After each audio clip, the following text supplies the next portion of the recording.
Handa na ho ba kayo? All right, please open your Bible, the book of John, chapter 10, verse 10.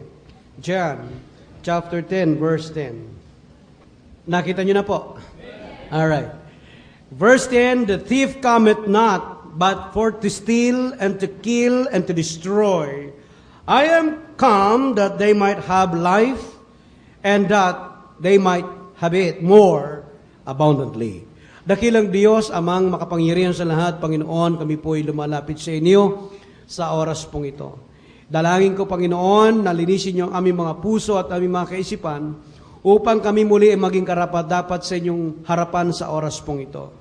Panginoon, dalangin ko na kayo ang siyang manguna sa aming kalagitnaan sa pamamagitan ng iyong banal na Espiritu. Santong Espiritu, kayo po ang siyang manguna sa aming kalagitnaan upang maunawan po namin ang iyong salita at may pamuhay po namin at magamit po namin sa pang-araw-araw ng aming buhay. Kaya nihiling ko po namin, Panginoon, na kayong siyang manguna sa oras pong ito at dalangin ko po na naman maging distraction, alisin niyo po, Panginoon, upang aming atensyon ay nakapokus sa inyong salita. Huwag mataas sino man, kundi kayo at wala na pong iba ang mataas sa oras pong ito. Sapagkat ang lahat pong ito ay aming dalangin sa ngalan ng aming Panginoong Jesus. Amen. Thank you po. Makakaupo na po kayo. Sa Bible text, kung titingnan po ninyo yung salita pong abundantly, ay ibig sabihin talagang sagana.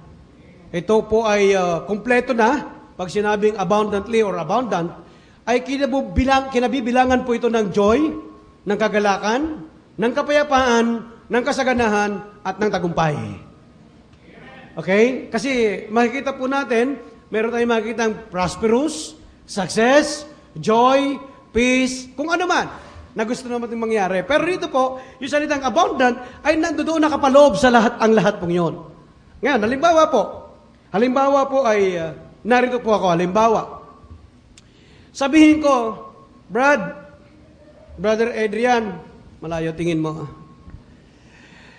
Bibigyan kita ng kagalakan, bibigyan kita ng kapayapaan, bibigyan kita ng lahat ng katuwaan sa buhay mo at higit sa lahat, bibigyan kita, magmumula sa akin ang buhay na walang hanggan. Ano kaya sa palagay mo kapag ako nangako sa iyo? Masaya? Maniniwala ka kaya sa akin? Na kaya kong ibigay yon?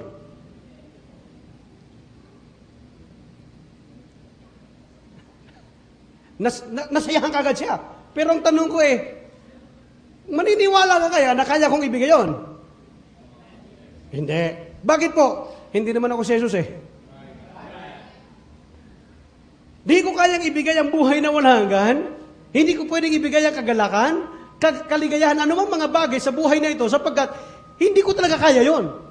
Pero ang Panginoon ang nagsalita rito, bibigyan kita ng kasaganahan. Kung ang Panginoon ang nangako, kung ang Panginoon ang nagsabi, hindi ba tayo pwede magtiwala? Amen? Amen? Hindi naman si Pastor Borja nagsabi dito Kung di ang sabi, ang Panginoon ang nangako ng buhay at kasaganahan ng buhay. Alright. Sino po sa atin ang gustong mapayapang buhay, makagalakang buhay, matagumpay na buhay, masaganang buhay? Yung abundant na yon, sino gustong makatamo noon? Yung iba, ayaw. Gusto nila yung magulong buhay, maproblemang buhay, malungkot na buhay, at may luhang buhay. Di ba? Mas gusto natin masaya tayo, amen? Kaya nga tayo nababaling sa iba't ibang uri ng pamumuhay because inahanap natin talaga ay kagalakan at kapayapaan sa ating buhay. Na sa pagkakala natin, yun ang magiging katugunan sa ating inahanap. Pero ang Panginoon ay nagsabi, ako ay naparito pang kayo'y aking bigyan ng buhay. Naparito ang Panginoon at umakyat muli sa langit, umuwi uli sa kalangitan. Bakit wala tayong abundant life?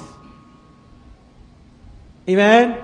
Ngayon, gusto kong ituro sa inyo ngayon muli ang aralin pong ito kung paano tayo magtatamo ng kagalakan at higit sa lahat ng abundant life sa ating buhay. Ang formula po, tingnan po natin doon sa John chapter 15, beginning verse 1 up to verse 7. Titingnan po natin dito ang formula, tawag po natin ay sekreto ng masagana na buhay.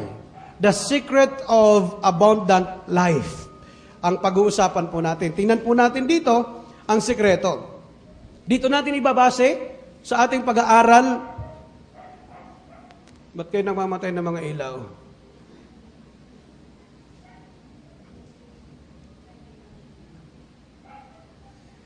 Ibabase po natin, verse 1. Ang sabi po ay ganito, I am the vine, and my Father is the husbandman.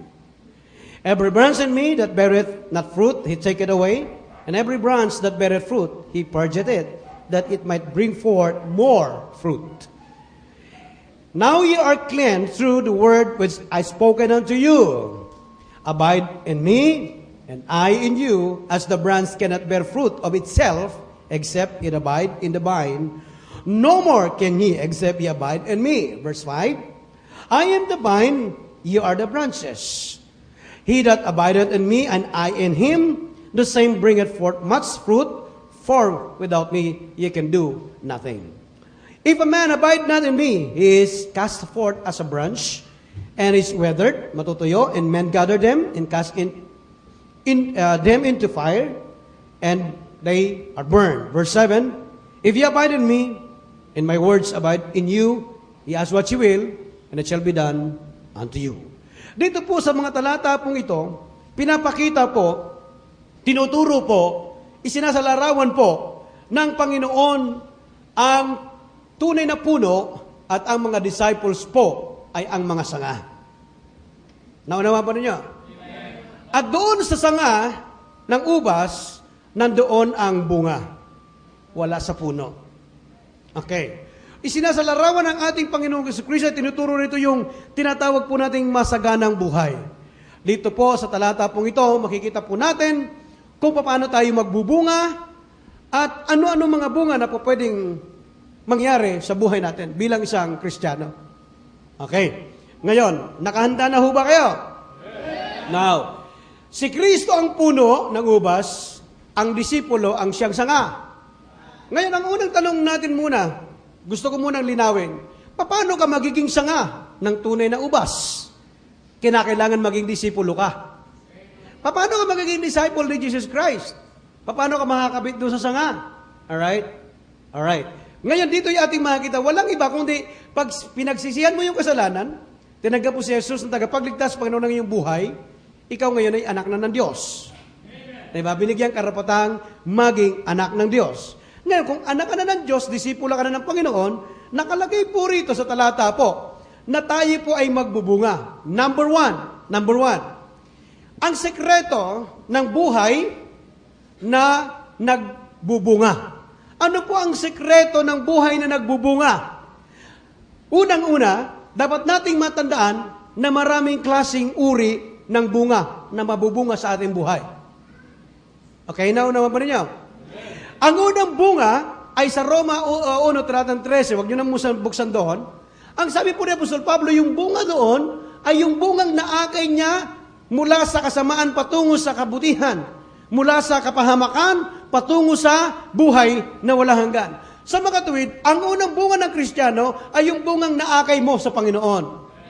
Sino yung nadala mo sa Panginoon, na anyayahan mo, nailid mo, at siya'y tumanggap sa Panginoon? Ikalawang bunga na maaring madala po natin ay yung mga taong matapos mong madala, masyaran mo sila, at higit sa lahat, maibigay yung kanilang mga pangangailangan. Isang bunga rin po yun.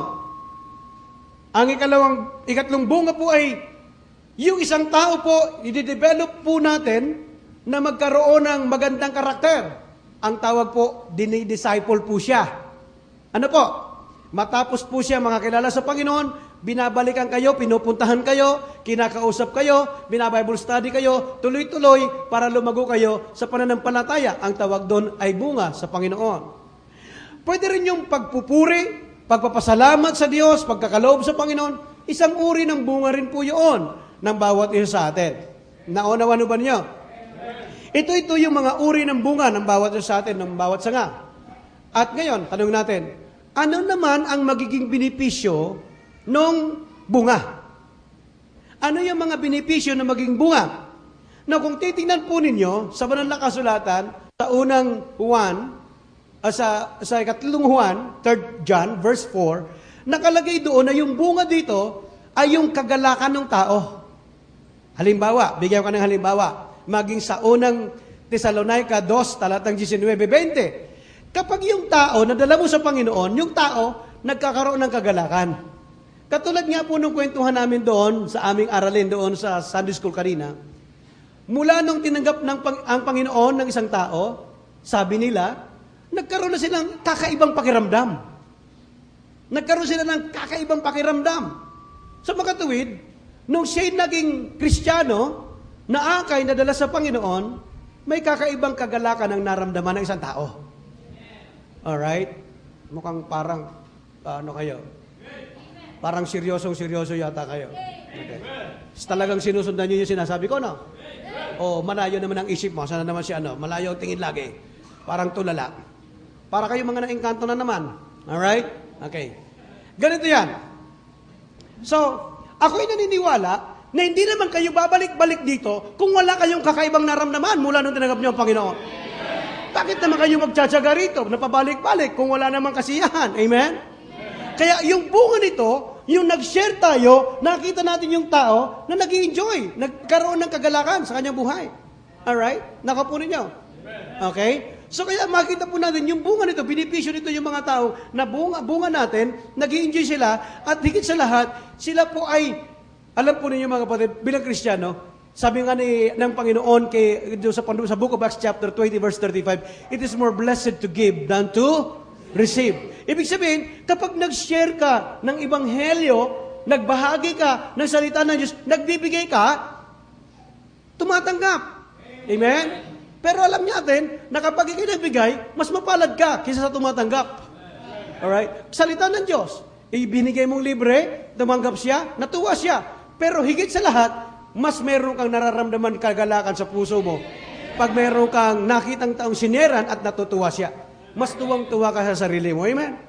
Oh, mas tuwang-tuwa ka. Kaya may bunga yan, vice versa. Doon sa tao na sineran mo, tuwang-tuwa siya, nagpapasalamat siya sa iyo.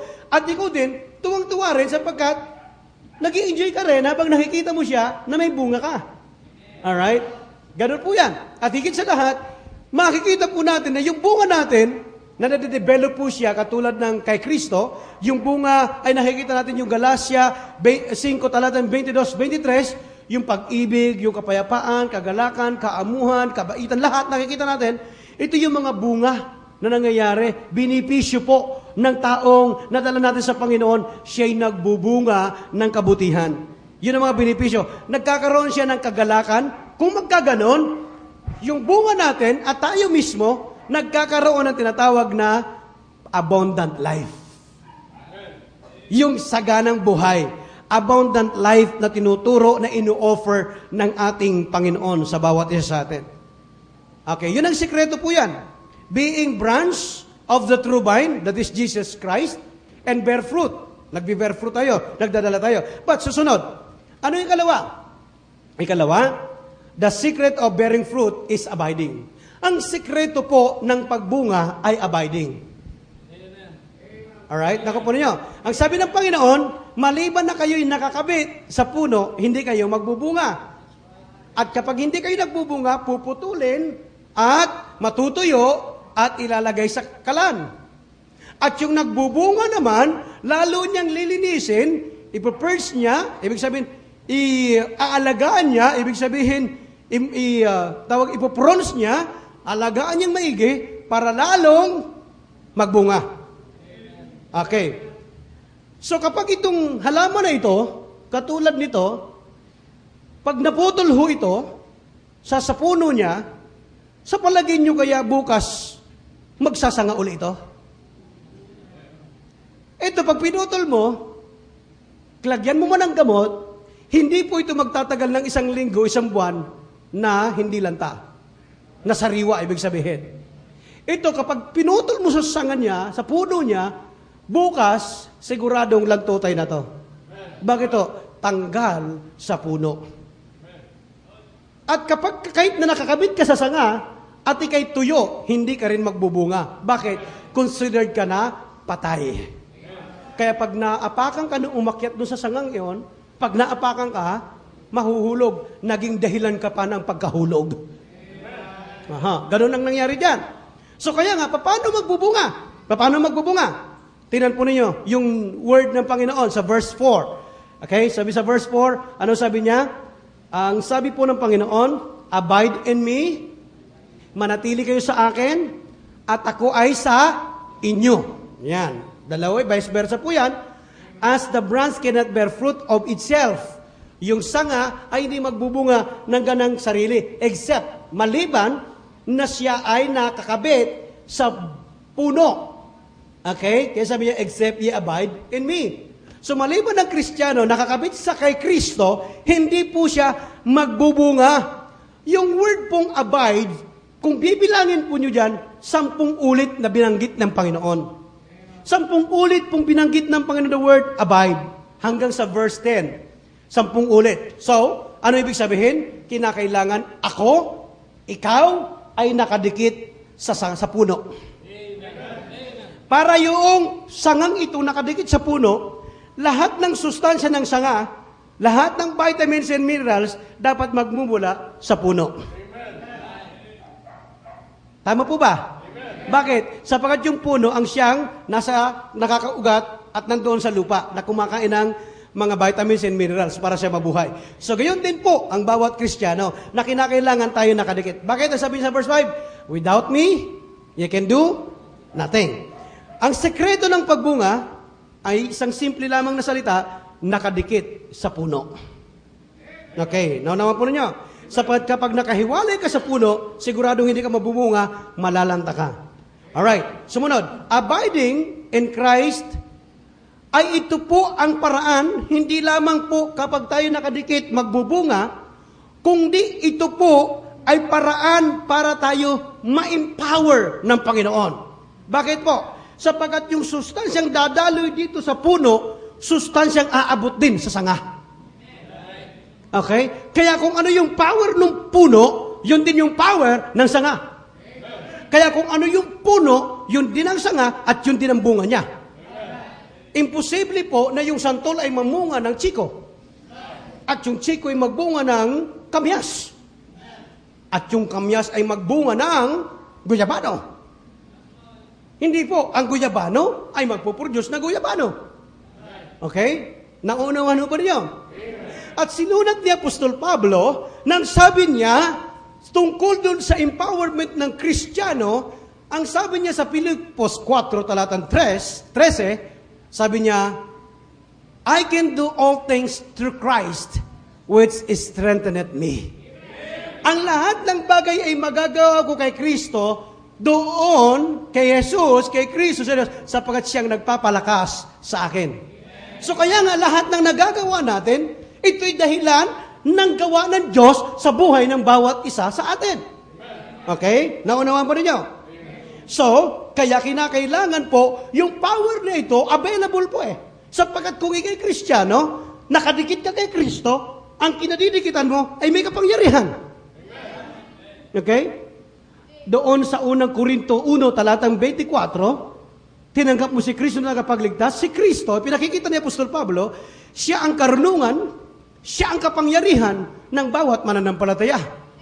Dapat mayroon kang karunungan, dapat mayroon kang kapangyarihan. Episo, Kapitulo 1, talatang 19-20, sinasabi rin niya na ang kapangyarihan natin, ang kalakasan natin, at lahat ng ginagawa natin ay nagmumula sa Panginoon. So, nagbigay siya ng halimbawa. Dito po, sa buhay ng Kristiyano, sa isang tao na nakadikit kay Kristo, nag-i-empower ito ang Panginoon, at dahilan sa empowering ng Espiritu ng Diyos sa buhay ng bawat isa natin, bilang sanga na nakadikit sa puno, kung itong puno ay kinalalagyan natin ay mabuti, ang sanga rin ay maging mabuti. Hello? Kaya kung itong punong ito ay punong banal, ang sanga nito ay punong banal sa sanga ng. Kung ang puno ay mabuti, lasangan niyan ay mabuti. Okay, naunawan ba niyo? Kaya sa mga tuwid, yung isang tunay na Kristiyano ay meron kapangyarihan na tinatawag nating matransform yung kanyang sarili mula doon sa pagiging makasalanan patungo doon sa pagiging makristyanong pamumuhay. Bigyan ko ng halimbawa. Unang Korinto 6, talatang 9 hanggang 11. 1 Corinthians chapter 6, babasahin na po natin para mahaba-haba po ito. Yung ibang talata, binanggit ko na lang po. Ito medyo mahaba at gusto ko rin pong matitigan ninyo ng inyong mga mata sa salita ng Diyos sa Biblia. Ano yung empowerment na ginagawa ng Diyos sa buhay ng isang Kristiyano kapag siya ay nakadikit? Si Apostol Pablo ay nagbigay ng magandang halimbawa patungkol po rito. At ito nga po ay matatagpuan natin sa verse 9 hanggang verse 11 ng 1 Corinthians chapter 6. Familiar sa atin yung chapter 6 sapagkat yung huling talata po niyan 19-20, sinasabing tayo yung templo ng Espiritu Santo. Alright? Sa talatang 9, ito na. Know ye not, hindi ba ninyo nalalaman sa Tagalog? Know ye not, the unrighteous shall not inherit the kingdom of God, na ang masama ay hindi magmamana ng kaharian ng Diyos. Ito na ngayon. Ano ito? Be not deceived, huwag kayong padaya. Neither fornicators. Ano po itong fornicators? Ito yung pakikiapid. Okay? And idolaters. Ito yung mapagpasamba sa Diyos-Diyosan. Nor idolaters na doon. Okay? Adulterers. Nandiyan dyan. Mapakiapid ulit. Okay? Nor effeminate. Okay, ano po ito? Yung panunuot na hindi maganda. Yung iba ayaw na magsuot. Nor abuser of themselves with mankind. Ano ito? Yung bang cruel sa lahat ng bagay. Verse 10. Nor, ano nakalagay? Mga magnanakaw. Kaya kung kayo'y anak ka na ng Diyos, Kristiyano ka, tapos nagnanakaw ka. Hello, magnanakaw. Nakalagay po rito, kayo magnanakaw, kung Kristiyano ka na, hindi ka pa binago ng Diyos. Kung nagnanakaw ka pa. Ito ang mangyayari sa iyo. Ano sabi? Verse 10, nor covetous. Ano naman yon? Mga sakim. Nor, sa Tagalog yan, ano? Manglalasing yan. Kita nyo? Akala nyo, wala sa Bible yan. Nandiyan yan sa Bible. Nor revilers. Sige, mga lipusta ka at maguno. Extortioners. Sige, manggamit ka. Mangdinggoy ka at mandugas ka. Sige. Shall, inherit the kingdom of God. Verse 11, and such were some of you. Ilan sa inyo? But ye are washed. Oy, lininis na kayo. But ye are sanctified. Inaring ganap na kayo. But ye are justified, mga kapatid, in the name of the Lord Jesus and by the Spirit of God. Ano po yun? Kristiyano. Kung nasa iyo yung bagay na yon, kung ikay talagang anak ng Diyos, nakadikit ka kay Kristo, hindi yung bunga mo. Sapagkat transform ka na ng Diyos, sapagkat nakadikit ka kay Kristo na banal, may transformation na mangyayari, sapagkat itong punong ito, dadaloy sa iyo ay kabutihan sapagkat ikaw ang sanga. Kaya kung ikay sanga, iba ang magiging bunga at itsura mo, kapatid. Alright? Nakuha po ninyo. So, abiding in Christ empowers us to bear fruit and thereby experience the abundant life. Upang maranasan ang saganang buhay. Gusto natin kaya ako kanina nagpasimula pa lang, tinanong ko kayo kung gusto niyo saganang buhay, di ba? Amen? Gusto niyo saganang buhay? Amen? Alright. Gusto niyo. Now, inireveal ng Panginoon sa mga talatang ito, kung makikita mo ba sa isang tao na siya'y tunay na nakakabit sa puno. May manifestasyon sapagkat kapag ang isang puno, dapat yung sanga niya ay pareho rin ng itsura. Alright, ibig sabihin, kung ano yung dahon ng puno, kilala mo kagad kung siya ay niyog. Kapag santol, kahit tanggalin mo yung santol sa sanga, ganyan mo yung dahon, kilala ko na santol to. Yung dahon niya, tanggalin mo doon sa sanga, doon sa puno, lagay mong ganyan, at ito ay chiko, kilala ko, chiko yan. At kusutin mo, amoy chiko yan. Tama? Yung guyabano, kahit natanggalin mo doon sa sanga, ganyan mo, kilala mo ay guyabano yan. Kusutin mo, ay amoy guyabano. Tama? Ang ibig sabihin, kapag ang isang tao talagang Kristiyano, sa itsura pa lamang, makikita mo na siya Kristiyano.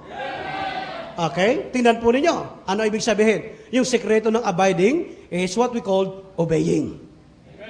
The secret of abiding is obeying. Ano ibig sabihin?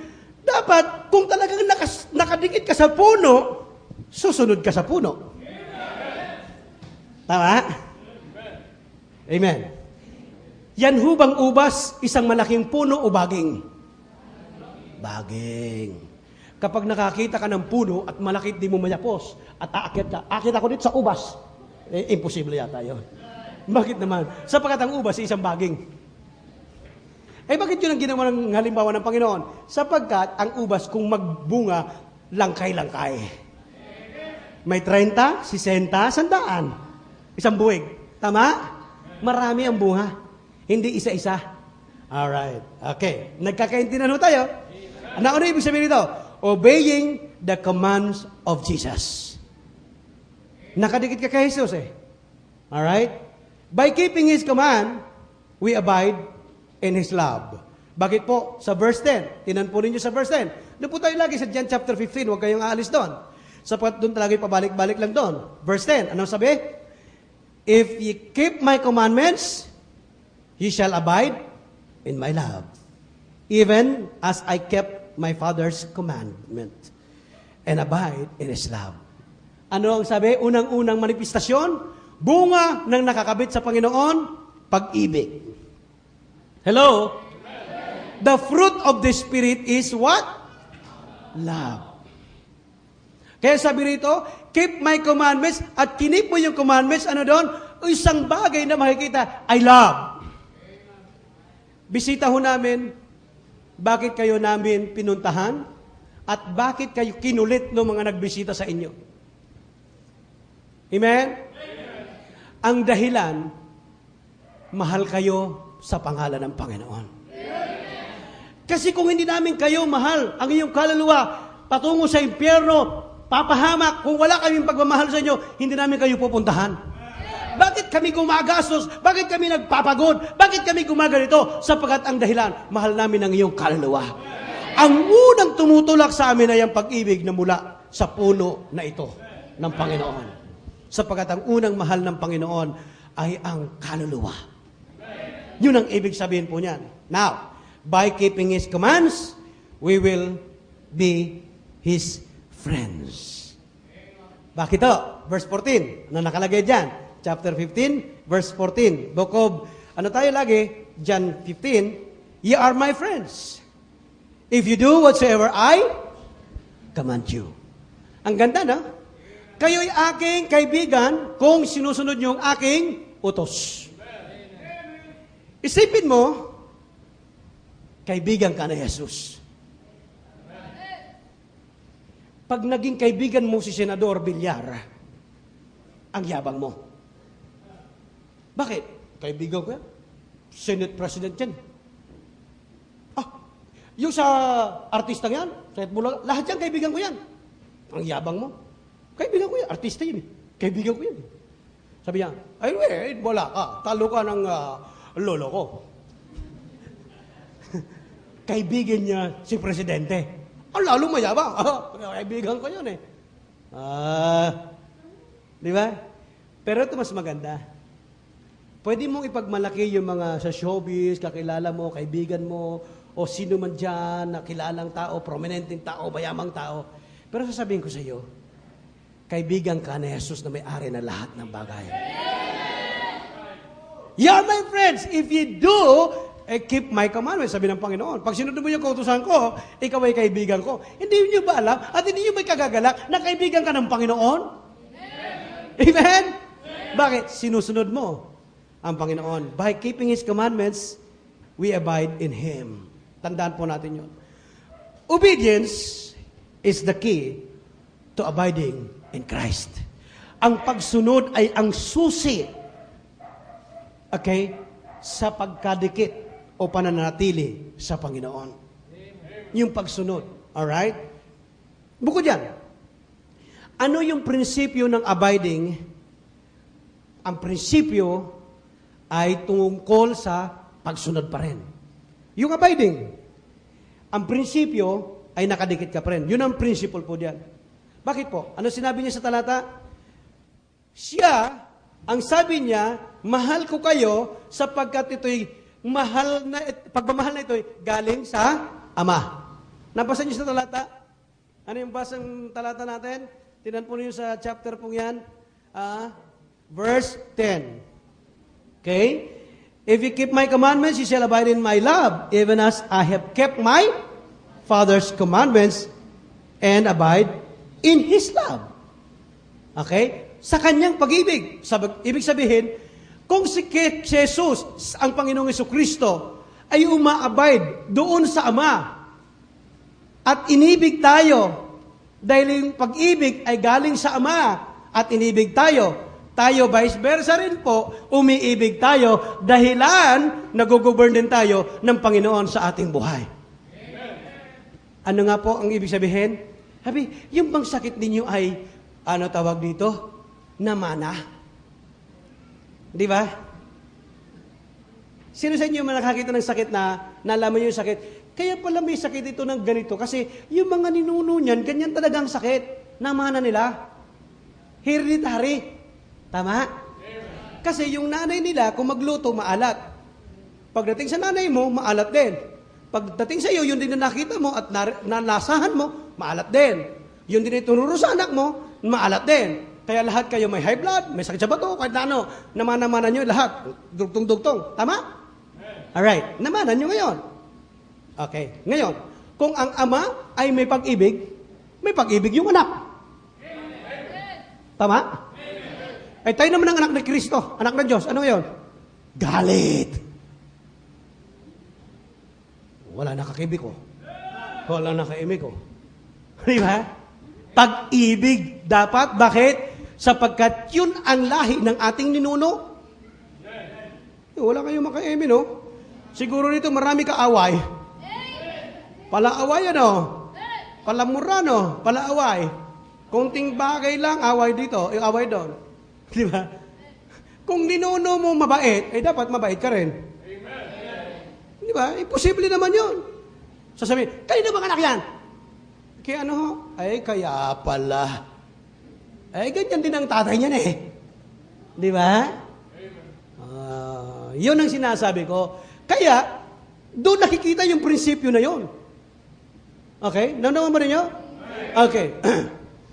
Naapakan ka. Nakaapak ka ng isang bagay. Pag-apak mo, narinig mo, ano tawag doon? Ano naapakan mo? Yung aw-aw, nagalit siya yung naapakan mo yung muntot, biglang kinalmot ka. Ano tawag doon? Bakit? Apakan mo yung pusa eh. Halimbawa, naapakan mo ngayon eh. Tapos biglang tinuklaw ka. Di ba? Naapakan ka. Tapos sabi mo, praise God. Sandali, dahan-dahan lang. Oh. Ano yan? Kristiyano yun.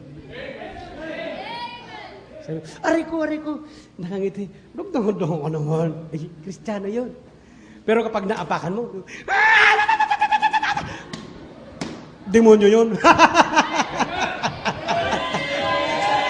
Bakit? Mana sa tatay niya. Yun po ang prinsipyo lang naman doon. Nagkaintindihan ho tayo. Ayun yun, nagkaintindihan ho tayo. Siyempre, kung ano yung tatay niya, mana sa tatay lang yun. So, we abide in Christ by keeping His commandments. Amen? Otherwise, sa mga tuwid, Tagalogin natin, sinungaling tayo. Bakit po? We profess that we know Him and hindi natin sinusunod ang Kanyang utos. So sabi natin tayo, Kristiyano nakadikit kami, Kristiyano kami, alam nyo, Kristiyano kami yung totoo. Sa totoo, kami ang tunay na relihiyon. Ano naman ugali mo? Di ba? Ang pagiging tunay bang makadiyos, nakukuha sa tunay na matagal ka ng relihiyon? Matagal ka ng relihiyoso? O nakukuha sa lahi? Amen? Nakukuha sa lahi o yun. Sa makatuwid, kung nagpo-profess tayo, nakilala natin ang Diyos, at di natin sinusunod ang Kanyang salita, sinungaling tayo. Nagkukunwari lang tayo. Na makadiyos. Nagkukunwari lang tayo Kristiyano. Bakit? Hindi talaga tayo Kristiyano. Pag ngumiti ka na, ang tawag nun, ngiting aso. Di ba? Pero kapag nakakita ka normal, kumusta ko kayo? Totoong ngiti. Sabi niya, yan, tunay yan. Pero kung ngiting aso, yan. Yan. Otherwise, magiging sinungaling po tayo, mga kapatid. Okay? One cannot abide in Christ without obeying His commands. Tandaan po natin yan. Amen? Now, to be successful in obeying His commands, it requires the right motivation. Ano yung right motivation? Number 4, the right motivation. Kanina yung secret of abiding is obeying. Ngayon ay the secret of obeying is loving. The secret of obeying is loving.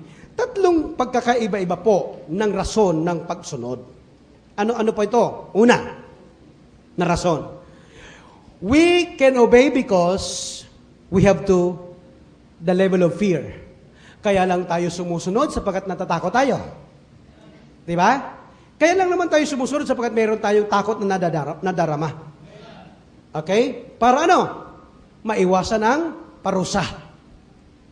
Katulad ng isang bata. Kaya lang siya sumusunod sa nanay niya sapagkat sasapakin siya pag hindi siya sumunod. Kukurutin siya kung hindi siya susunod. Di ba? Tatanggalin o di siya bibigyan ng baon pag hindi siya sumunod. Kaya sa makatuwid, nabubuhay siya sa takot, kaya susunod siya. Tama? And then, tayo naman ay susunod sapagkat nasa level tayo ng tinatawag na selfishness. Kanina, fear. Ngayon naman selfishness. Ano ba ito? Ikalawang yan. Para lang kaya tayo sumusunod sa Kanya para makuha natin yung gusto natin. Tino yung anak nyo, ang sipag ka mayroong ihingiin sa'yo. Di ba? Parang ganun lang. Kaya sumusunod kasi meron siyang gustong hingiin. Yun lang ang ibig sabihin niyan. Para makakuha ng favor sa kanyang magulang. Okay, naunawan pa ninyo? Kaya ka lang pala masipag ngayon, ha? Kasi may pinagpe-pray ka. Pagkatapos may nakuha na yung prayer niya, bye-bye. Nakuha ko na yung gusto ko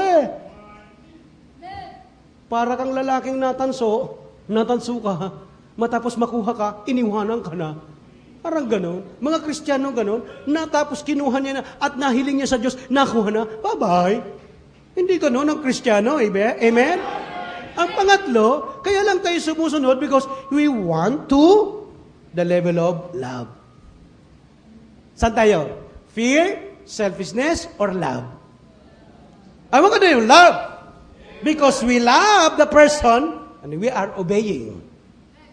Kasi mahal natin yung isang tao, kaya sumusunod tayo sa kanya. Ang motibasyon na nagpapakilos sa atin sa pagsunod ay walang iba kundi ay ang pag-ibig. Alright? Naunawa mo na yan? Katulad ng isang mature na bata. Isang batang matured, hindi na kinakailangan siya pukpukin, may takot para sumunod. Kundi isang batang matured, sumusunod siya because out of love.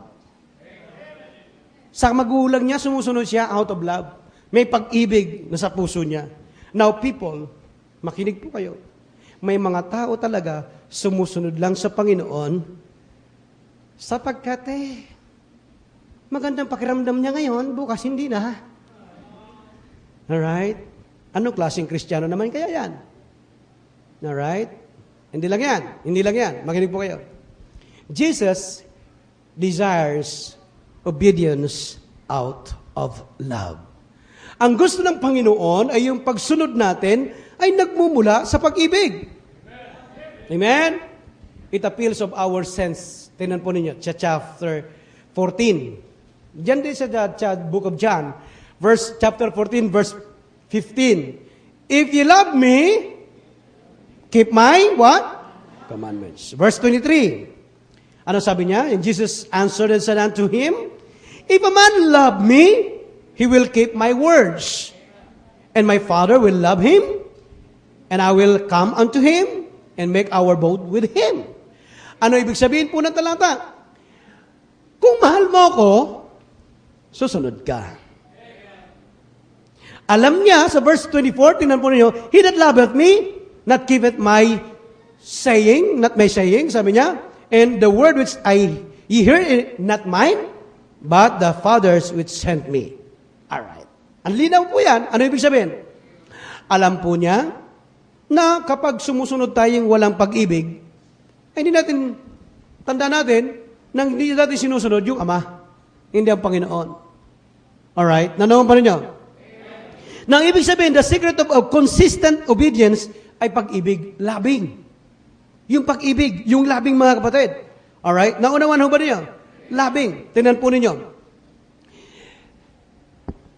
Sabi ng dalaga, kung mahal mo talaga ako, bil mo ko niyan, ha? Kung mahal mo ako, bil mo ko nun, ha? Kung mahal mo ako, bigyan mo ko yan, ha? Pwede ba naman yun? Ang pag-ibig hindi kailangan utusan. Ang pag-ibig ay kusang nagbibigay. Hindi mo na kinakailangan, bil mo ko niyan, ha? Hindi kailangan yan. Hindi mo kinakailangan, ha? Amen? Ang tunay na pag-ibig, yan ay nagmumula sa puso, kahit hindi mo utusan, sasabi niya. Kahit hindi magsalita ng I love you, ramdam mo na love ka niya. Pero kahit na magsalita ng I love you, per minutes, in seconds, I love you, walang ginagawa, sinungaling yan. Wag kang maniwala dyan. Bulero lang yan. Sasabihin niyo, pag ako inibig mo, sinta, susungkitin ko ang mga bituin sa langit at gagawin kong kulintas sa iyong mga dibdib. At ang buwan na parang suklay, kukunin ko at susungkitin ko at ilalagay ko sa iyong ulo gawing parang sangreyo. At kung dahilan sa mahal kita, sinta, lalanguyin ko ang pinakang malawak at malalim na dagat sa buong daigdig, alang-alang sa iyo. Tatawarin ko sa katanghaliang tapat ang disyerto, alang-alang sa iyo. Lalakarin ko ang kabundukan, kahit matarik na bundok, ay lalakarin ko, akyatin ko, alang-alang sa iyo. Bukas, kung hindi aambon, ako'y pupunta sa inyo. Ambon lang pala katapat eh. Ambon lang katapat noon. Pag hindi umambon, ako'y pupunta sa inyo bukas. Yan ang mga masyadong makata na parang mga taga-Bulacan. Na masyadong makata sa pag-ibig. Sabi nga ng kabataan, actions speak louder than words. Na kahit hindi mo sabihin sa kanya, ipakita mo, ipadama mo, nararamdaman niya na mahal mo siya. Pero kahit nasabihin mo nang sabihin niya, o maniniwala naman si babae, kilit-kilit. Ay, pagkatapos, nawala na. At pagkatapos, nabira ka ng isa. Pum! Laglag ka rito. Pag-isip mo sa umaga, black eye. Yan ang buwan na gustong ibigay sa'yo. At nung pinupakan ka rito, pum! Bituin ang nakita mo. Tama nga sinabi niya, bibigyan ka ng bituin, at paggilat mo, buwan na may kasamang buwan. Ayun pala ang sinasabi niyang susungkitin ng bituin, at ang buwan ibibigay sa'yo. Nung nasuntok ka, nagbituin ang iyong tingin, pagising mo, buwan, kabilugan ng buwan. Nariyan sa mukha mo. Yung pala yun. Okay? Naunawan niyo ibig sabihin? Ang pag-ibig natin sa Panginoon ang siyang nag-uudyok sa pagsunod natin. Ang tunay nagmamahal sa Diyos at talagang nakakapit sa kay Kristo, hindi mo na kinakailangan pa na sa linggo, simba ka. Sa bisita lang yung ginagawa.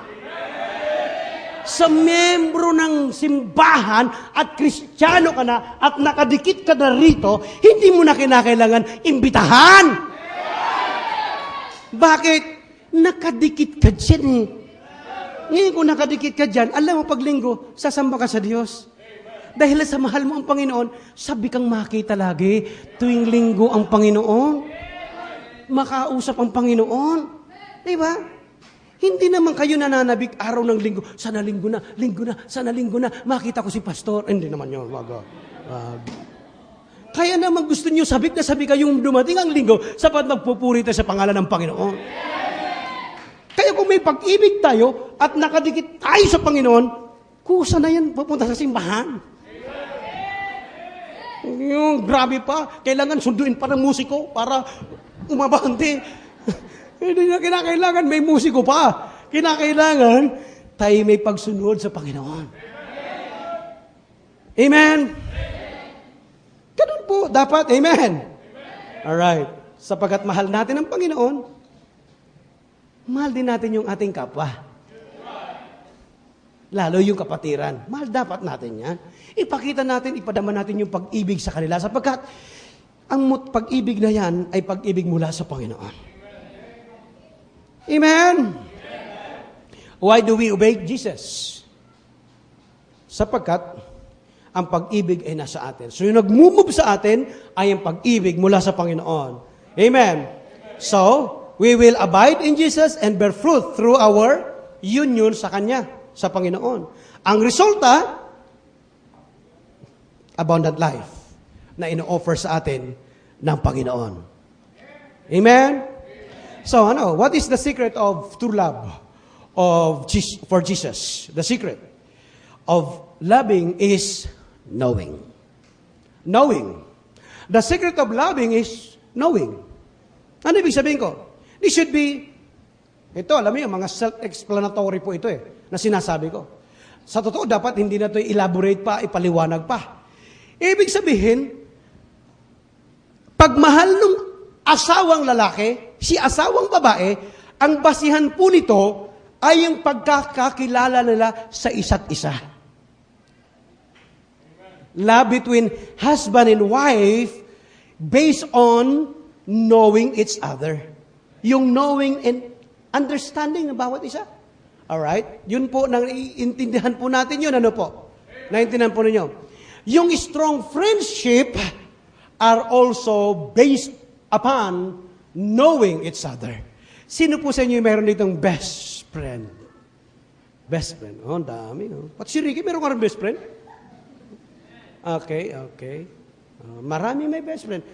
Ikaw, sinong best friend mo doon? Ano ba? Sino may best friend? Pakitaas nga kamay. O si Adrian, may best friend ka rin? Ay, yung asawa mo, yung best friend niya naging girlfriend. Tapos na maging girlfriend nila, naging roommate. Alright? Roommate na. Dati classmate. Workmate. Ngayon, roommate. Ayun. Sino pang meron ditong best friend? Best friend. Si Ronald may best friend daw.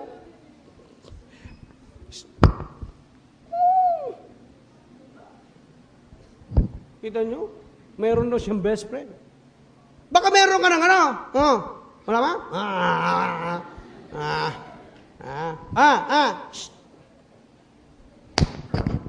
ba? Wala pa. Meron siyang best friend. Sino best friend mo? Sino? Si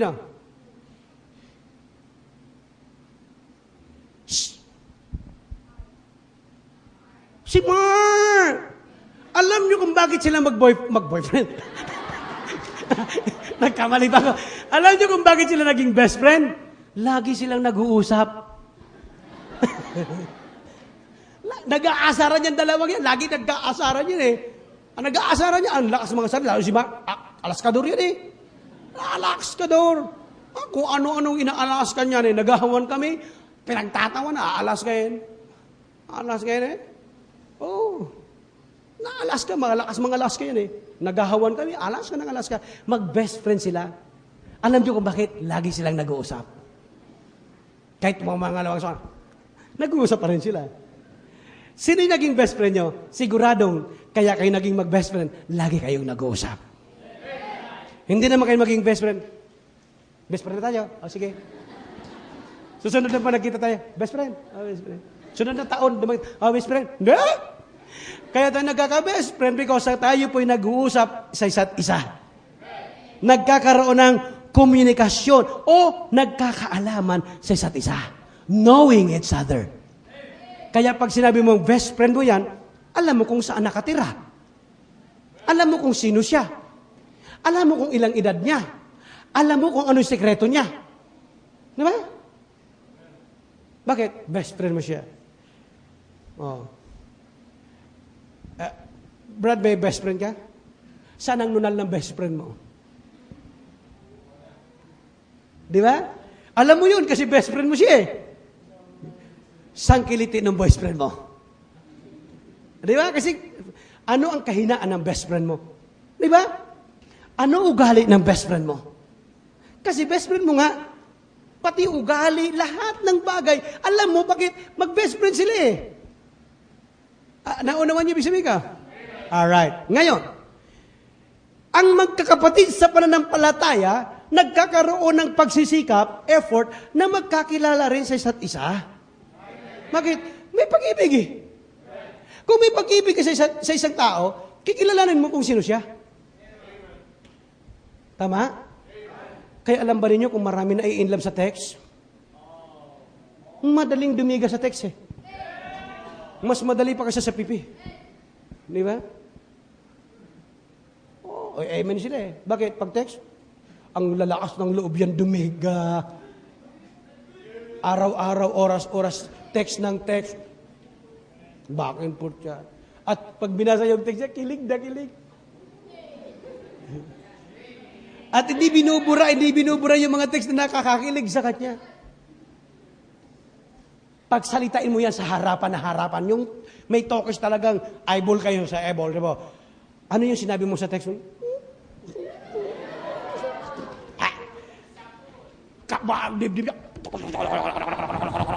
Nenervyusin yan. Di ba? Pero pag sa text, akala mo kung sino magaling ah. Yan. Pero alam ba ninyo, kaya nagiging best friend yung isa't isa kasi nag-uusap, nagkakakilalan sa isa't isa. Now, inaasahan mo na gusto mong maging best friend ng Panginoon, kilala mo ba siya? Amen. The more you know Jesus, the more you love Him. Tandaan po ninyo. Especially as we grow in understanding His love sa bawat isa sa atin. Kapag nalaman mo yung pag-ibig ng Diyos, dito sa chapter 15, verse 13, ang sabi niya rito ay ganito, 13, verse 13, greater love hath no man than this. Wala. That a man lay down his life for his friends. Na kapag ang kanyang buhay ay kaya niyang itaya ang kanyang buhay para sa kaibigan, masasabi mong, ang galing ng kaibigan kong yan. Kaya niyang itaya ang buhay niya para sa akin. Amen? Di ba niya alam? Sabi mo, magaling na best friend ko yan. Pero ang problema, itinaya mo buhay mo, pagkatapos siya naman, wala. Sabi mo, best friend mo siya? O ikaw lang ang may best friend sa kanya? O siya hindi? Alright? Anyway, ganito na lang. Mahaba pa usapin niya pagka yan ang aking tinakil. But anyway, ibig sabihin ko, mag-increase ang iyong knowledge about Jesus, then, your love sa Panginoon will increase also. Kung gaano katindi ang pagkakilala mo dito sa puno, ganun din katindi ang pag-ibig mo sa Kanya. Sapagkat makikilala mo siya kung sino siya. Di ba niyo alam? Kapag nakilala niyo ng gusto isang tao, the more nagiging mahal siya sa iyo. Amen? Kilalang-kilala mo kasi kung sino siya. Alright? Naman ba ninyo? Kung kilala mo ang Panginoon, mamahalin mo ang Panginoon. And how come, sabihin nyo, I love Jesus, but not keep His commandments. Dito marireveal yung sinasabi ng Panginoon, and while calling me Lord, Lord, and do not the things which I say. Bakit mo ako tinatawag na Panginoon, Panginoon? Hindi mo na sinusunod na sinasabi ko. Hindi ba ninyo alam na maraming taong nabubuhay sa mundong itong planetang ito na nagsasabing, I love you, Lord, and I Lord and Lord, na hindi gumagawa para sa Panginoon? At sasabihin pa niya, mahal ko ang Panginoon, sa totoo, Kristiyano ko, at ako ay Kristiyano. Kilala ko si Jesus. Anong pagkakilala mo kay Jesus? Sino lang ho siya sa Bethlehem? Sa Abang-Sabsaban. Namatay ho siya sa krus ng Kalbaryo para sa akin. Yun lang ang pagkakilala mo? Yun lang ang pagkakilala mo? Sino ba talaga si Jesus sa buhay mo? Ano ba talaga ginawa ng Diyos sa buhay mo? Alright? Amen? Kung alam mo kung sino si Jesus at sino siya at kung gaano kapangyarihan meron siya, lalong iibigin mo ang Panginoon. The more na nakikilala mo ang Panginoon, maiibigin mo ng gusto ang Panginoon. Alright. Naunawan pa rin nyo?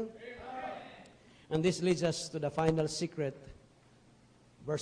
Last point. The secret of knowing is reading. The secret of knowing is reading. Paano siya makikilala? Bigyan ba natin baba? Sino sa inyo may kakilala o kilala si Jose Rizal? Pambansang bayani, Jose Rizal. Kilala mo si Jose Rizal? Alright. Pag taga-Laguna ka at hindi mo kilala si Rizal, kakahiya ka. Bakit? Taga-Kalamba lang naman yun eh. Sinilang sa Kalamba, nag-aral dyan sa may bandang Binyan. Di ba? Doon sa may Kapinpini Street. Alright. Ngayon, siyempre, Pastor, kilala mo, matanda ka na. 18th century pa yun eh. Hindi. Kahit bata ka pa ngayon, kahit nag-grade 1 ka lang ngayon, grade 2 ka ngayon, makikilala mo si Rizal. Sa paanong paraan? Magbasa ka ng El Filibusterismo at ng Noli Me Tangere at ng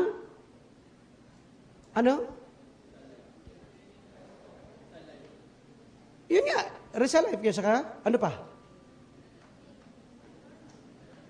Okay? Naman ba niyo? Ultimong Adios ni Rizal. Sino siya? Sino nanay niya? Sino yung mga kapatid niya? Sino tatay niya? Sino yung girlfriend niya? Ilan ang girlfriend niya? Dami, no? Chick boy no? Di ba? Ba't kilala mo si Rizal? Kasi nagbasa ka ng aklat ni Rizal. Amen? Noli Me Tangere, El Filibusterismo. Binasa mo. Nakita mo yung buhay ni Rizal kung sino siya. La Solaridad. Binasa mo rin. Nabulol patuloy ako doon eh. La Solaridad. Binasa mo rin yung iba. Ano yun? Sino nandun? Si Edad. Si Juan Luna, kung sino-sino. Nakita mo yung mga bayani. Bakit nalaman mo kung sino siya? Binasa mo yung libro niya. Gusto mo makita si Pastor Borja? Basahin mo yung diary niya. Wala akong diary. Hindi mo kilala. Wala akong libro at wala akong diary. Gusto mo makilala si Kristo? Simple lang. Ang gagawin mo, John 5:39. Ano sabi ng Bible? Search the Scripture, for in them ye think it eternal life. And what? Baka sa pag-aakala mo na ikay may buhay na walangan. At ito ang nagpapatungkol sa akin.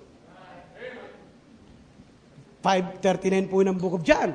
Na ito yung nagpapatungkol sa akin, sabi ng Panginoon. So sa mga katuwid, madaling maintindihan po na kapag ang isang tao para makilala mo, meron kayong tamang ugnayan, tamang relasyon, tamang komunikasyon. Diba? Amen?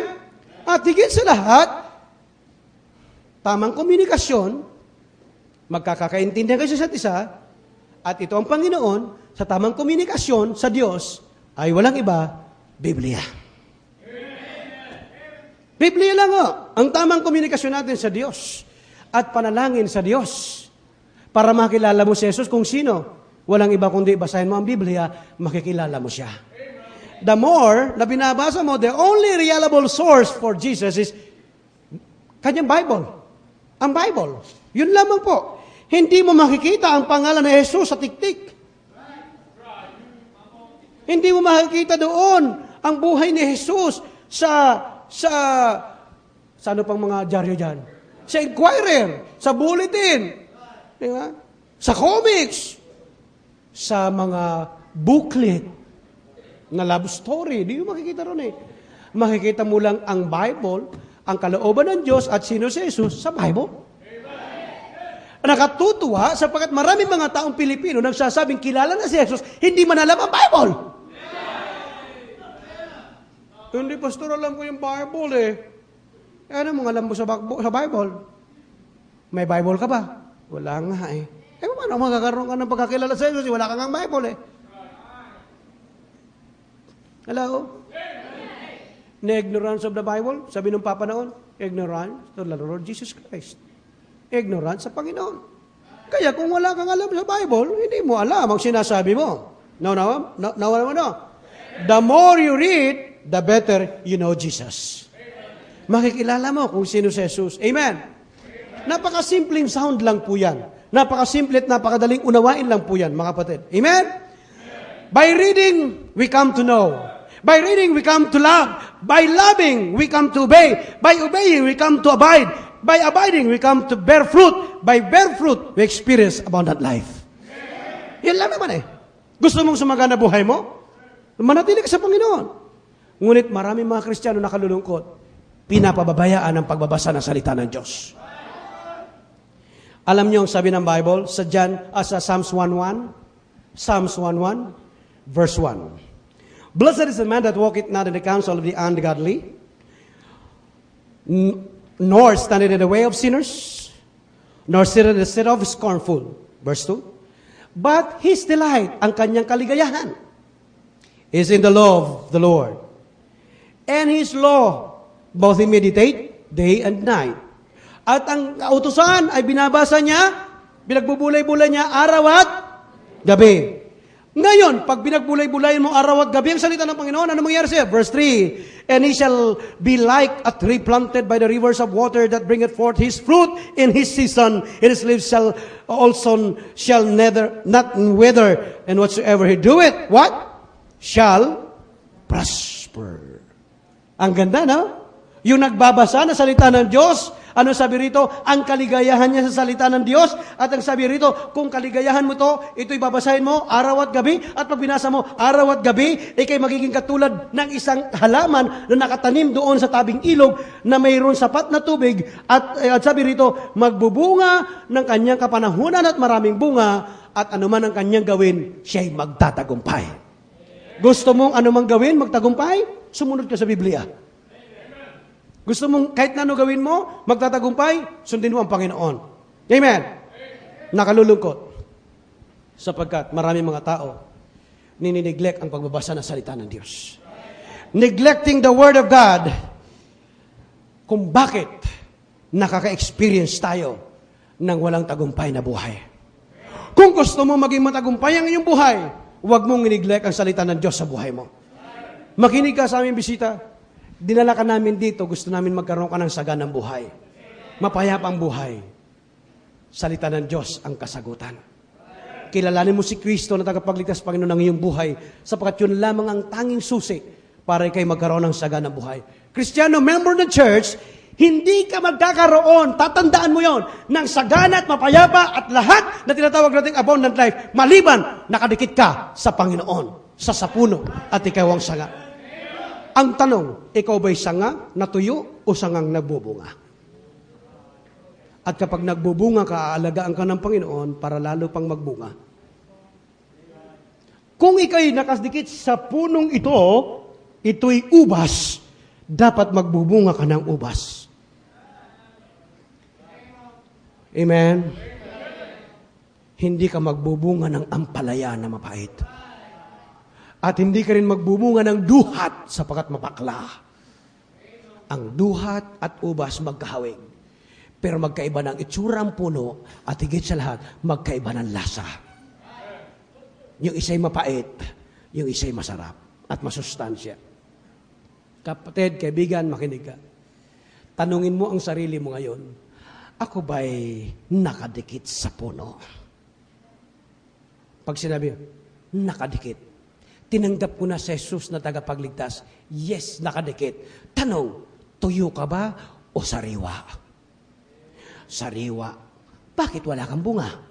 Baog. Bakit baog?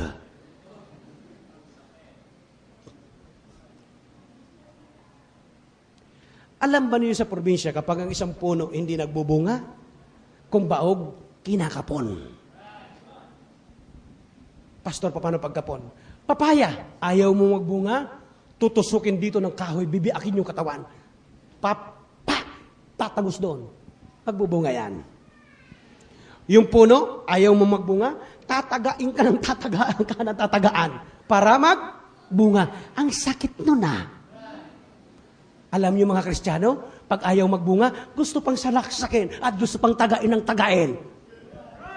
Sabi ni pastor, ang sakit na mag-preach yung pastor dyan. Wag di na ako sisimba dyan. Bakit? Ang sakit magsalita ng pastor dyan. Ayaw mo kasing magbunga. Ang kamyas, napakaraming bunga hanggang puno na mamutaktik ng bunga. Bakit ho? Malakas ang hangin. Pag taghangin, ang dami niyang bunga. Damo rin nahampas siya ng hangin, nagbubunga siya. Yung Kristiyano, damo rin nahampas ng hangin, nawawala siya.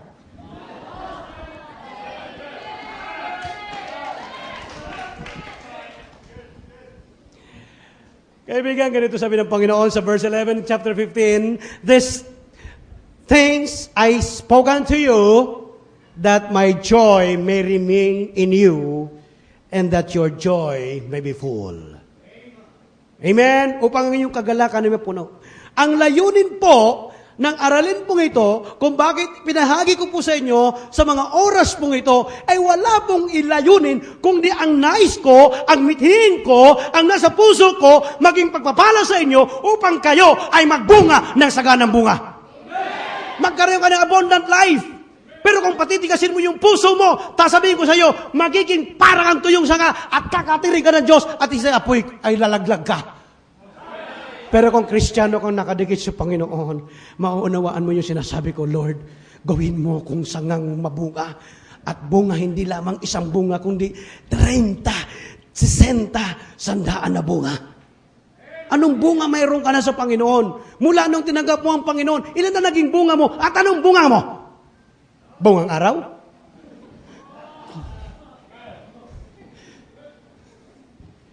Hello? Nagbunga nga, bubot naman. Hinangin, nalaglag. Anong klaseng puno ito? Ayaw magbunga. Sabi ng Panginoon, asan ang bunga nito? Puno ng igos. Anong bunga ito ah? Putulin na yan. Kaya sabi ng Panginoon, itong puno ito, kailanman hindi na magbubunga. Alam niyo kung bakit? Sabi ng isang hardinero, Lord, sandali lang ho. Wala kasing bunga po yan eh. Isang taon na wala pang bunga. Hindi ho, aalagaan ko po. Pwede po bang makiusap sa iyo? Bigyan niyo pa ako ng isang pagkakataon. Aalagaan ko po siya. After 1 year, pagbalik ninyo, wala pang bunga, putulin na lang natin. Nalala niyo sa Bible? Nakiusap po yung hardinero. Kaya ngayon ako nakikiusap sa Panginoon, Panginoon, yung mga anak nyo naman na walang bunga, pwedeng wag mo munang putulin. Hayaan nyo muna. Isang taon, bigyan nyo ng isang pagkakataon, isang taon man lang magbunga, kahit di sakit, bubut man lang, makita natin. Hello? Ang tagal mo ng Kristiyano, wala kang bunga? Mabuti pa yung bungang araw, aalis ko yan. Pero kung kulugo darating dyan, ay tagal niya umalis. At hindi aalis mo yan, at mga anak pang yan, mas mabilis pang mga anak ang kulugo kaysa sa'yo. Ang sakit naman salita niya, Pastor. Ayun naman talagang totoo eh. Kung gusto mong magbunga, magpaprons ka sa Panginoon. Para yung masyadong matatanda ng dahon, tanggalin, at pagka pinutol siya, yung dagta tutulo. Ibig sabihin, lumuluwa siya, masakit. Masakit man, pero kailangan para magbunga. Kapatid, Kung hindi mo susuko sa Panginoon ang iyong buhay, masakit man iwanan ang iyong bisyo. Masakit man iwanan yung dating kinagisnan. Masakit man iwanan ang anumang bagay na nagpapasarap sa iyong buhay kung hindi ayon sa Diyos, hindi ka magtatamo ng abundant life sa buhay mo. Kahit na ano gawin mo sa mundong ito, hanggat hindi ka sumusunod sa prinsipyo ng salita ng Diyos, hindi mo matitikman yung offer ng Panginoon na abundant life. Mapayapa, masagana, lahat ng klase na gusto mo, naroon sa Panginoon na ino-offer niya. Hindi mo masisisi ang Diyos kapag naghihirap ka sa buhay na ito. Hindi mo pwedeng sisihin, ay kung mahal ako ng Diyos, bakit ako naghihirap? Binibigyan kanya ng chance na managana sa buhay na ito. Ikaw ang may kasalanan, hindi ang Diyos. Simple lang, dumikit ka sa puno. Mamunga ka ayon sa lahi ng punong ito, at pag namunga ka, sasagana ka. Gusto mo masagana ng buhay? Dumikit ka sa Panginoon. Abide in Him. Verse 7, if ye abide in me, and I in you, as a branch cannot bear fruit by itself. Abide in me. Sabi ng verse 7, abide in me, and I in you. And my words abide in you. Okay? Abide in me, and my words abide in you. Then you ask what you will, and it shall be done unto you. Tagalogin ko. Manatili kayo sa akin, at ang salita ko'y manatili sa inyo, hingiin ninyo ang iyong ibigin, ibibigay ko sa inyo. Kaibigan, kapatid, hindi niya sinabing, ibibigay ko ang kailangan mo. Ang sabi niya, hingiin mo ang gusto mo, ibibigay ko sa iyo. Dakilang Diyos na makapangyarihan sa lahat. Panginoon, maraming salamat po sa pag-o-offer niyo sa amin ng masaganang buhay. Salamat pong marami, Panginoon, sa mga pagkakataon na pinagkakaloob mo sa amin, na paminsan kami, Panginoon, nagkukulang sa inyo, parang yung dakila at kadakilan, hindi po nagkukulang katulad ng sikat ng araw na patuloy na sumisikat sa amin sa araw-araw. Kaya, Panginoon, tulungan niyo po ang bawat anak niyong narito. Wala pong ibang nais, Panginoon, kundi itong mga anak niyo pong ito'y magbunga. Wala pong nais, Panginoon, kundi sumagana ang iyong mga anak. Kaya nihiling ko, Diyos, na kayong siyang kumilos sa bawat isang narito. Mangusap kayo, Panginoon, sa hindi pa nakakatiyak ng kaligtasan. Tanggapin ang Panginoon na tagapagligtas, Panginoon, ng kanyang buhay. Panginoon, mangusap kayo sa bawat Kristiyano na mula ngayon, ipakita nila kung ano sila sa inyong harapan, Panginoon. Mula ngayon, sila'y magbunga ng ayon sa iyo. Tulungan niyo po ang bawat po sa amin sa oras pong ito. Pakitan niyo, Panginoon, sa amin ang iyong kadakilahan, Panginoon, sa araw-araw ng aming buhay. Mangusap kayo, Panginoon, sa bawat isa po sa amin. Tugunin niyo po, Panginoon, ang pangailangan ng bawat isa po sa amin. Sapagat ang lahat po ito ay aking dalangin sa ngalan ni Jesus. Lahat po tayo nakayuko, lahat po tayo nakapikit. Mga kapatid, inaanyayahan ko po kayong lumapit sa Panginoon. By reading, we come to know. By knowing, we come to love. By loving, we come to obey. And by obeying, we come to abide. And by abiding, we come to bear fruit. By bearing fruit, we experience the abundant life. Kapatid, may offer ang Panginoon ng abundant life, and yet, marami sa atin, ninineglect natin ang salita ng Panginoon. Kaya kung bakit hindi tayo nagkakaroon ng abundant life sa ating buhay. Why not you come, sabi ng Panginoon, these things I spoken unto you, that my joy may remain in you, and that your joy may be full. Yun po ang nais ng Panginoon. May purpose kung bakit ko sa inyo sinishare ang secret pong ito ng Panginoon. Ang nais ko ang bawat mananampalataya, bawat persona, ay mapuspos ng kagalakan na mula sa Panginoon. And every person ought to experience the abundant life He offers. Let the words that Jesus spoke reveal only in the Word of God, the Bible, maging pangunahin sa buhay natin. At ito'y magsisimula na parang chain reaction na maglilid sa atin sa tunay na masaganang buhay ng bawat isa sa atin. Why not you come at sabihin mo, Lord, nagkulang ako sa pagbabasa ng iyong salita. Kaya hindi ko masyadong kilala ka kung sino ka. Kaibigan, kapatid, kung kilala mo ang Panginoon, hindi ka mag-aalinlangan at hindi man lang lasagi sa isip mo ang pag-aalinlangan sa Panginoon. Because you know Jesus. Why don't you come and talk to God and pray? Sabihin mo sa Panginoon ang nais mong sabihin sa Panginoon. Pagkukulang, plano sa Panginoon.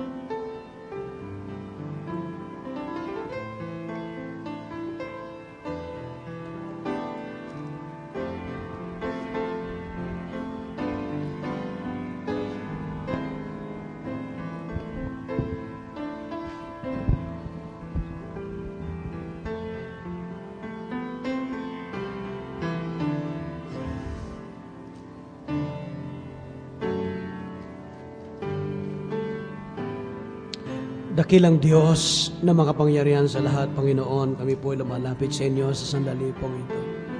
Tulungan niyo po, Panginoon, ang mga anak niyong nasa harapan. Lumalapit, Panginoon, sa inyo sa kanilang iba't ibang kahilingan. Tugunin niyo po, Panginoon, ang kanilang mga kahilingan sa oras pong ito. Tunay nga po na kapag kami hindi nakakabit, hindi kami magbubunga at higit sa lahat, malalanta kami at magiging walang silbi. Ayaw po namin na mangyari ito sa aming buhay spiritual. Kaya Panginoon, dalangin ko na kayong siyang manguna sa bawat sapu sa amin na narito sa inyong harapan. Maging mabunga nawa ang bawat sapu sa amin. At maranasan po namin, Panginoon, ang saganang biyaya na nais niyo pong madama sa bawat isa po sa amin. Ma-experience po namin ang abundant life na nais niyong ma-experience po sa bawat anak niyo. Panginoon, tulungan niyo po, Panginoon, ang bawat isa. Mangusap kayo sa bawat isa. Ito po yung aking dalangin sa pangalan ng aming Panginoong Hesus. Amen. Amen.